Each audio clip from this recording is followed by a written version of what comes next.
السلام علیکم ورحمۃ اللہ وبرکاتہ۔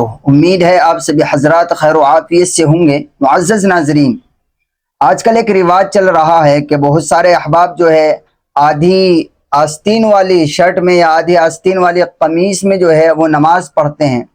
تو بہت سارے احباب پوچھتے بھی ہیں اور پوچھنا بھی چاہیے کہ آدھی آستین والی شرٹ میں یا کوئی کرتا ہو اس طرح کا جس کی آدھی آستینیں ہوں، یا پھر آستینیں تو پوری ہیں اس کو اوپر چڑھا کر جو ہے بہت سے لوگ نماز پڑھ رہے ہوتے ہیں، تو یہ کیسا ہے؟ چاہے آدھی آستین والا ہو یا اوپر چڑھا کر پڑھنا ہو۔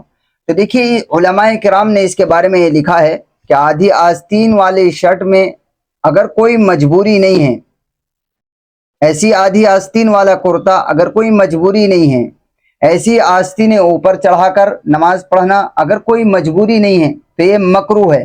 اور مکروہ بھی چھوٹا والا مکروہ نہیں، بڑا والا مکروہ، یعنی مکروہ تحریمی۔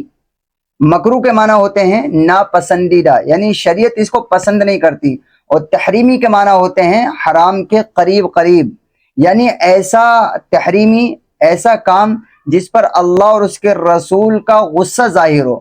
تو گویا کہ پتہ یہ لگا کہ آدھی آستین والی شرٹ میں نماز پڑھنا یا آستینوں کو اوپر کر کے نماز پڑھنا بغیر کسی مجبوری کے، یہ ایک ایسا فعل ہے جو شریعت جس کو پسند نہیں کرتی ہے، اور اس پر اللہ اور اس کے رسول کا غصہ بھی ظاہر ہوتا ہے۔ تو اس لیے بہتر یہ ہے، بہتر نہیں بلکہ ضروری ہے یہ بات کہ اگر ہمیں کوئی مجبوری نہیں ہے تو ہم اللہ کے دربار میں نماز کے لیے جب آئیں تو ہم پوری آستین والی شرٹ، پوری آستین والا کرتا پہنیں۔ امید ہے یہ مسئلہ آپ کو سمجھ میں آئے گا۔